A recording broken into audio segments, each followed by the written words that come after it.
Après 2 mois d'attente, c'est enfin connu. Amadou Ba a été choisi par le président de la République pour porter les couleurs de la coalition Benno Bokk Yakaar à la présidentielle de 2024. L'actuel Premier ministre du Sénégal a un cursus administratif bien étoffé. Directeur général des impôts et domaines, ministre des Finances et du Budget, ministre des Affaires étrangères, un homme réputé compétent, affable et rassembleur. Aram Ndao a rencontré quelques-uns de ses proches et ses collaborateurs.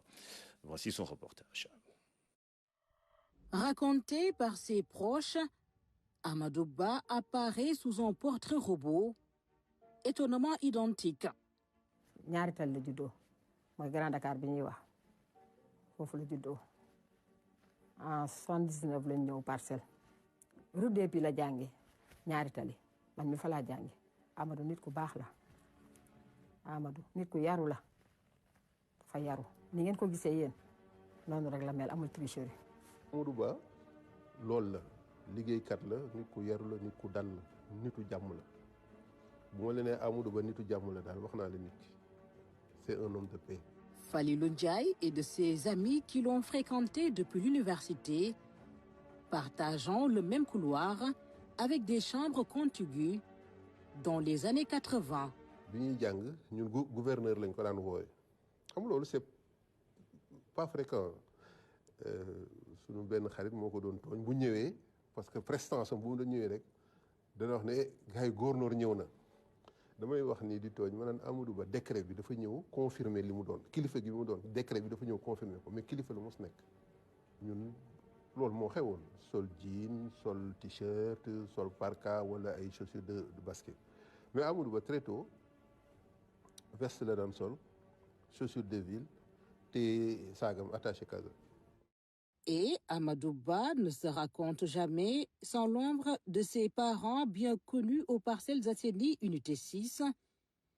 Il est fils d'un imam, le vieux Ibrahima Ba, qui a quitté ce monde en 2002. Sa maman, Adja Marème Bal, rappelée à Dieu en 2017, était réputée active dans le social.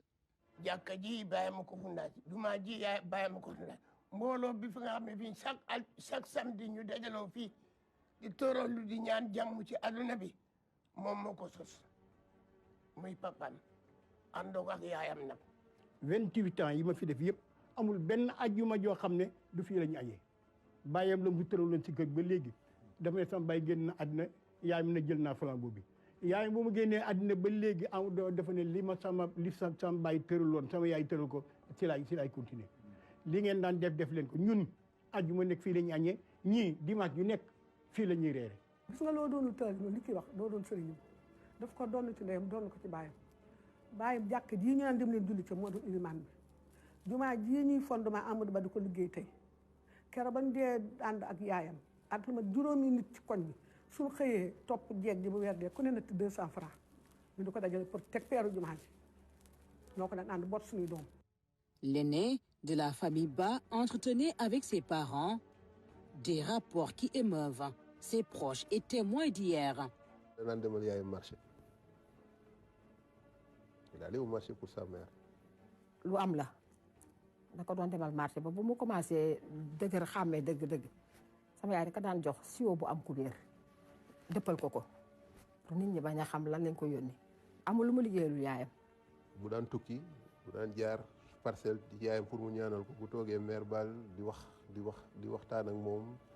daf daan def tekk di ko déglu ba maire bi wax lépp buñ ko nee maire Bal kii dafa yàkkamti ku ko wax rakkam moo fa nekkoon bu ko waxee mun ko noppi bàyyi ko mu wax buggul sax yaayam xam ni dafa yàkkamti plusieurs fois avion bi xaw na ko fi bàyyi parce que dafa nekkoon ci yaayam bi buggul yaayam dagg yaayam ci wax mais loolu dafa sori.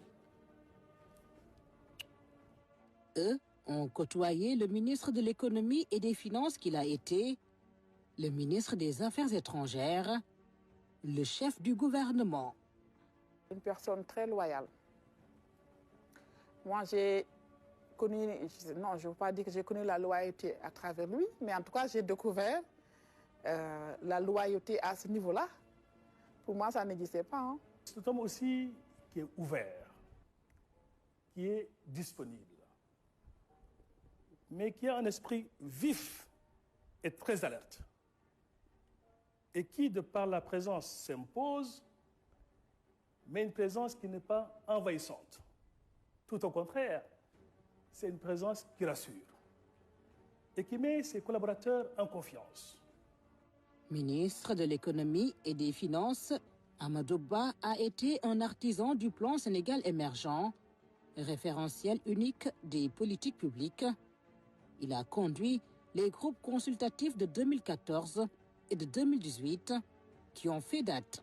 Quand on était à Paris pour chercher des financements pour le premier plan Sénégal émergent, le premier PAP, ce jour-là, je me rappelle, hein, je lui disais, mais est-ce que exactement parce que je pense que il prenait des choses qu'on ne connaissait pas en termes de vitamines ou autres, parce que ce jour-là, tout le monde était à terre, quoi.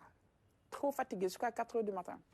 Lui, il était intact. Et jusqu'au lendemain, 8 h, on était dans la salle et il a enchaîné à faire la présentation, juste pour mobiliser les bailleurs autour du plan Sénégal émergent.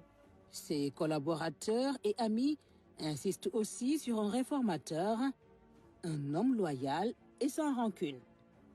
Et sa capacité aussi à entraîner ses collaborateurs, et au-delà des collaborateurs, l'administration. Et ça, c'est extrêmement important pour un manager. Amadou Ba amul kenn koo xam ni am na yow xaar ma yàlla, c'est-à-dire dencal la dara, c'est-à-dire loo ko munti def mun na ko baal. Du baccalauréat technique de gestion obtenu au lycée Maurice Delafosse, au brevet de l'ENAM en 1988, en passant par la maîtrise en sciences économiques, Amadou Ba a été cet étudiant constant dans l'excellence.